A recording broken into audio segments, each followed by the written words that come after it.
Welcome to the Mad Mariner Minute. Good afternoon. My name is Art Hansen. I'm with Jerry Whittle Boats in Louisville, Texas. We're at the Dallas Summer Boat Show, and we're in Bennington Marine's newest model, the 2575 RCW. This model is made for luxury and comfort. It's got ample seating for 14 people.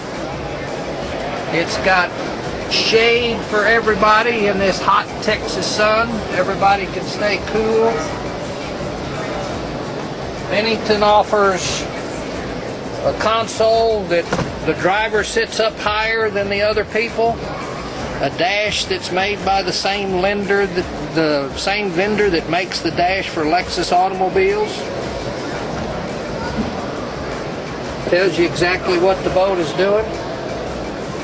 You have a neat little galley system with fresh water if you want to wash your hands. It's got a paper towel rack. Excellent table set up for those who want to eat a little bite.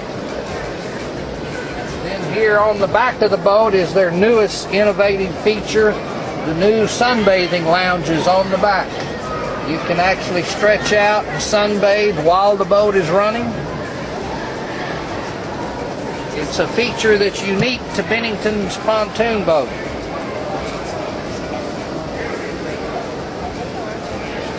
This particular model is an inboard-outboard with a 300 horsepower Merc Cruiser engine. So you can pull water skiers, you can cruise with a full load of people, do anything you want to do. Excellent, excellent performance. For more information, you can visit us online at whittleboats.com or contact Jerry Whittle Boats in Louisville, Texas.